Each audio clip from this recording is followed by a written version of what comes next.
오늘은 쳇바퀴 도는 삶 속의 복음이라는 제목으로 이야기를 나누어 볼까 합니다.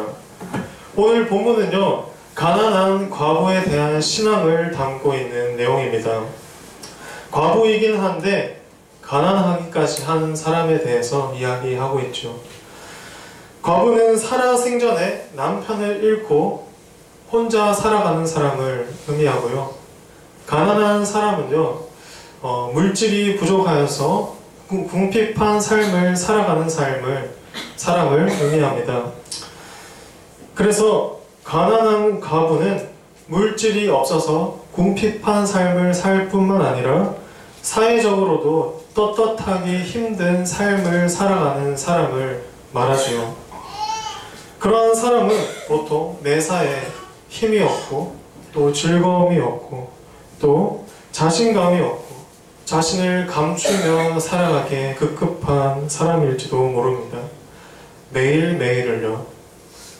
하루 해가 지나면 밤이 찾아오고 또 슬픔이 엄습하고 뜬 눈으로 밤을 지새웠지만 야속하게도 날은 밝아오고 보란듯이 아무 일도 없었다는 듯이 세상은 계속해서 흘러가고 세상은 나와 상관없는 듯이 계속해서 흘러가는 모습을 바라볼 때마다 정말로 이 아픔은 언제 끝이 나나 하며 어여시 이 삶을 또 살아내야만 하는 이 과부의 심정은 정말로 힘들고 힘든 나날의 연속일 것입니다.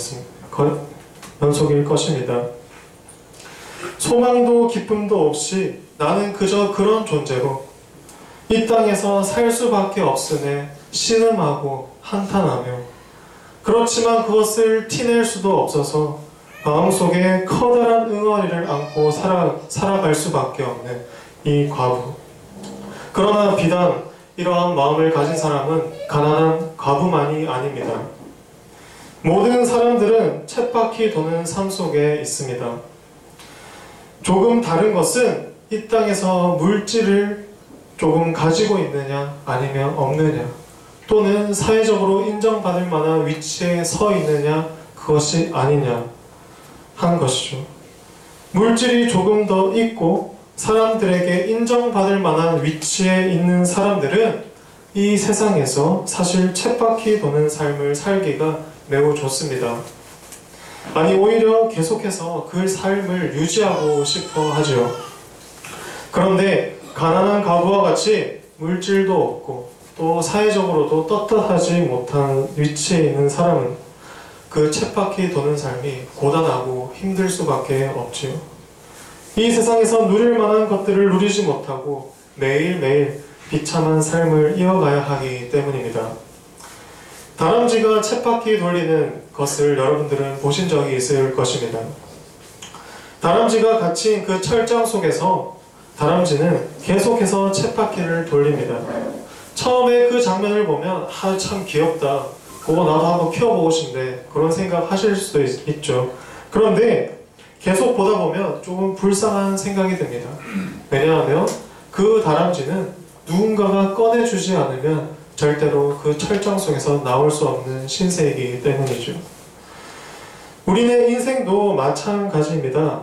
그러나 모든 것을 조망할 수 있다고 생각하는 사람, 그런 위치에 있는 사람은 그렇지 않습니다. 인간의 부류도 참 여러 종류이지만 앞서 말씀드린 대로 크게 두 가지로 나눌 수 있습니다. 사회적으로 높은 지위에 있는 사람과 낮은 지위에 있는 사람으로 분류할 수 있죠. 보통 사회적으로 높은 지위에 있는 사람들은 다람쥐를 조망하는 시선으로 낮은 지위에 있는 사람들을 조망하기 십상입니다. 그래서 정말로 그럴 때면 그들의 마음속에 다람쥐를 보듯 불쌍한 마음도 가지게 되겠지만 그것을 또 악용하려는 마음도 가질 수 있겠지요. 그러나 낮은 지위에 있는 사람이라고 그런 것을 느끼지 못할까요? 그들도 다 압니다. 자기 자신이 쳇바퀴 속에 갇혀서 살아가는 사람이라는 것을요. 쳇바퀴 도는 삶에 있는 자들은 그들이 그곳에서 벗어날 수 있는 방법들을 세상의 방법대로 찾아봅니다. 그러나 그것은 하늘의 별따기처럼 정말로 힘들다는 것을 알고 낙담하기 마련이죠. 가장 쉽게 생각할 만한 것은 로또 복권 당첨, 재개발 구역 당첨 또는 자녀들의 성공을 들 수 있겠지요. 우리의 삶이 여전히 어찌할 수 없는 쳇바퀴 속에 있다는 사실을 안다면 이내 다시 소망이 없는 삶에 돌입하게 됩니다. 예수님께서는 왜 낮고 천한 자들에게 먼저 찾아가서 복음을 전하셨을까요? 왜 그들에게 먼저 가셔서 하나님의 나라를 선포하고 하나님의 나라를 볼 수 있도록, 누릴 수 있도록 그들에게 세례를 주시고 성령으로 세례를 주시며 그들을 고치셨을까요? 그들에게 먼저 소망이 있는 삶을 주고 싶으셨을 것이기 때문입니다. 우리는 보통 저녁이 있는 삶을 꿈꿉니다. 그리고 그러다 보면 휴가가 있는 삶을 꿈꾸게 되죠. 휴가가 있는 삶을 누리다 보면 더 나아가서 아주 쉼이 있는 삶은 없을까라는 생각도 가지게 되죠. 그런데 그게 어디 쉽나요? 또 그것이 주어진들 우리가 영원히 기쁘고 즐거울 수 있을까요? 그렇지도 않습니다. 이 땅의 수많은 사람들은 자신이 낮고 천한 자임을 직시하게 되는 그 순간에 오히려 가난하고 또 내 자신이 아무것도 할 수 없는 그 순간에 비로소 예수님께서 전하신 그 소망의 복음이 얼마나 굉장히 우리에게 가치가 있는 것인지를 알게 된다는 것입니다. 오히려 가난하고 사회적으로도 신분이 낮은 것은 이런 상황에서 복이 되는 셈입니다. 그로 인해 나의 낮음을 알게 되고 그로 인해 복음이 내 삶의 소망이 되기 때문이죠. 할렐루야. 복음, 아무 소망이 없는 자에게 찾아가셔서 소망을 주신 예수님의 그 의도만 우리가 잘 캐치해도 우리의 삶이 매우 풍성해질 수 있습니다. 쳇바퀴 도는 삶 속에서 쉼이 주어지고 그것이 영원한 쉼임을 알게 되기 때문입니다. 여러분과 저는 어떤 삶을 살기를 꿈꾸고 계신가요? 바로 여기 복음이 있는데 여러분들 가져가지 않으시겠습니까? 그렇게 쉽게 외면했던 그 복음, 그 소망이 여기에 있는데 왜 자꾸 외면하시고 거절하시면서 자기의 뜻대로 살아가기를 멈추지 않으신가요? 쳇바퀴 도는 삶 속에서 발견한 소망, 복음은 정말로 진귀하고 값진 것입니다. 그 진귀한 복음의 진가를 이제는 누리며 또 전하며 살아가는 저와 여러분이 되기를 소망합니다. 아멘. 오늘 본문의 가난한 과부처럼 말이죠. 가난한 과부의 오늘 본문에서의 행동은 가히 예수님께서 칭찬하신 믿음이자 신앙의 본보기로서 매우 많이 인용되고 있습니다. 그에게 소망이 없었다면, 그녀에게 믿음이 없었다면, 그녀에게 하나님을 사랑하는 마음과 이웃을 사랑하는 마음, 또 하나님께서 주시는 너른 마음이 없었더라면, 평안한 마음이 없었더라면 과부는 결코 자신의 생활비 전부를 헌금할 수 없었기 때문입니다.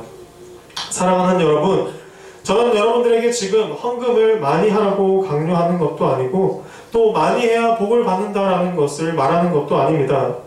저는 성경의 말씀대로 예수님께서 칭찬하시는 믿음이 무엇인지에 대해 이야기하고자 하는 것입니다. 사랑하는 여러분, 쳇바퀴 도는 삶 속에서 복음을 받아들인 자의 행동은 달라도 많이 달라야 할 것입니다. 시리와 고통 가운데서 그리스도에 대한 소망을 바라보고 또 우리에게 구원을 주시는 자가 누구인지를 바라보며 구원을 소유한 자로서 신분이 변화될 때, 하나님의 자녀로서 신분이 변화될 때에 우리는 모든 것을 다 주고서라도 그것에 감사할 수 있는 것입니다. 사랑하는 여러분, 1000만원 중에 100만원을 헌금하는 사람보다도 1000원 중에 1000원을 헌금하는 사람이 하나님께서 기뻐하시는 사람이라고 이야기하고 있습니다. 풍족한 중에 넘는 것이 아니라 가난한 중에 자기의 모든 것을 드릴 줄 아는 믿음이기 때문이죠. 그에게 천하는 얼마나 귀한 것이겠습니까? 사랑하는 여러분, 저는 여러분들 모두가 이러한 과거의 신앙을 가지고 하나님께 칭찬받을 수 있기를 소망합니다. 우리는 모두 쳇바퀴 도는 삶을 살아가야만 하는 자들이지만 하나님께서는 세상과 다르게 소망을 주셨고 또 살아갈 수 있는 이유와 힘을 주셨습니다. 바로 복음 말이지요. 사람의 모습으로 그리스도를 보내시어 우리와 같은 질고 우리의 그 이상, 우리를 초월하는 그 이상의 질고를 짊어지게 하셨고 또 죽음을 통하여 십자가에서 우리에 대한 사랑을 확증하셨고 또 부활하심으로써 정말로 우리에게도 부활의 소망을 주셨고 또 승천하심으로 다시 오실 그날까지 우리가 다른 사람들에게도 그 사랑과 소망에 대한 확신을 가지고 전파할 수 있는 기회를 주셨고 또 그분이 다시 오실 그날에 진정한 하나님의 자녀로서 그분의 나라에 들어갈 수 있는 그러한 영광까지 허락해 주셨습니다. 사랑하는 여러분, 이러한 복음이 우리에게 있다면 우리가 가진 것을 주님을 위해 바치는 것은 정말로 어려운 일이 아닐 것입니다. 과부는 하나님이 자신의 삶의 전부인 것을 마음 깊이 알았던 자였기 때문에 자신의 것을 모두 바쳐도 아깝지 않은 사람이었습니다. 과부는 정말로 하나님이 자신의 삶의 전부인 것을 알기까지 수많은 고난과 고통을 겪었던 자이기도 하지요. 그렇기에 하나님의 위로가 진정 무엇인지를 알았고 하나님의 사랑이 정말로 나에게 얼마나 큰 것인지도 알았던 사람입니다. 우리에게 고난이 있고 힘든 아픔이 이 쳇바퀴 도는 인생의 굴레 속에 있다면 그것은 이제 하나님의 위로가 무엇인지를 알 수 있는 절호의 찬스와도 같은 것입니다. 하나님이 전부여서 그가 주신 복음이 내 인생의 전부가 될 수 있는 저와 여러분이 되기를 소망합니다. 오늘의 본문을 다시 한번 읽어보겠습니다. 예수께서 헌금함을 대하여 앉으사 무리가 어떻게 헌금함에 돈 넣는가를 보실세. 여러 부자는 많이 넣는데 한 가난한 과부는 와서 2렙돈 곧 한 고드란트를 넣는지라. 예수께서 제자들을 불러다가 이르시되 내가 진실로 너희에게 이르노니 이 가난한 과부는 헌금함에 넣는 모든 사람보다 많이 넣었도다. 그들은 다 그 풍족한 중에 넣었거니와 이 과부는 그 가난한 중에서 자기의 모든 소유 곧 생활비 전부를 넣었느니라 하시니라. 세상이 어떻게 보는지 보다도 하나님 앞에서 어떻게 사는지 나의 자세가 더 중요한 것입니다. 하나님께서는 의도적으로 그것을 지켜보셨기 때문이죠. 또 지켜보시기 때문이죠. 본문에서도 예수님은 어떻게 헌금함에 돈 넣는가에 대해서 지켜보고 계셨다라고 기록되어 있습니다. 그냥 넌지시 봤는데 과부가 헌금함에 돈 넣는 것을 우연히 보게 된 것이 아니라 예수님께서는 의도적으로 헌금함에 돈을 넣는 사람들마다 어떻게 돈을 넣는지를 의도적으로 지켜보고 계셨다라는 것입니다. 예수님의 주된 관심사는 과부가 낸 돈의 양이 아니라 과부가 헌금을 내는 전체적인 모습이었다라는 것입니다. 그녀는 결코 부자들 틈에서 낀 가난한 자로서 그 헌금함에 넣어서 눈에 띈 것이 아니었습니다. 오히려 가난한 자들 사이에서 눈에 띄었던 것입니다. 사랑하는 여러분, 다같이 가난한 처지에 우리가 있을 때 하나님께 소망을 둔 자는 그 행동이 다를 수밖에 없습니다. 가난으로 자포자기하는 자들 틈에서, 가난으로 인한 자신의 삶을 비관하고 욕하는 자들 틈에서 과부는 유독 눈에 띄었던 것입니다. 2렙돈이라는 돈을 내면서 말이죠. 2렙돈은 사실 그 자리에서 부자들이 내는 헌금하는 돈에 비해서는 아주 초라한 금액이었습니다. 왜냐하면 렙돈이라는 말은 이스라엘에서 가장 작은 화폐 단위였기 때문입니다. 그 당시 이스라엘에서 가장 작은 화폐의 단위가 렙돈이었다라는 것입니다. 한국에서 가장 작은 화폐 단위는 얼마죠? 네, 10원입니다. 그때 당시에 2000년 전에 이스라엘에서 가장 작은 화폐 단위는 렙돈이었다라는 것입니다. 한 세겔의 64분의 1 정도 되는 이 돈은 오늘날로 따지면 2018년 한국에서 성인 남성이 하루 일당으로 버는 돈이 바로 한 세겔 정도라고 합니다. 그 당시 한 세겔 정도가 오늘날 성인 남성이 하루에 버는 일당 정도라는 것입니다. 하루 일당을 간단하게 10만원으로 계산해 보았을 때 10만원의 64분의 1이 한 넷돈이 되는데 그 한 넷돈은 약 1560원 정도 되는 돈입니다. 그런데 과부는 1560원 곱하기 2, 즉 두 렙돈을 헌금으로 드렸다는 것인데 3120원 정도 되는 돈입니다.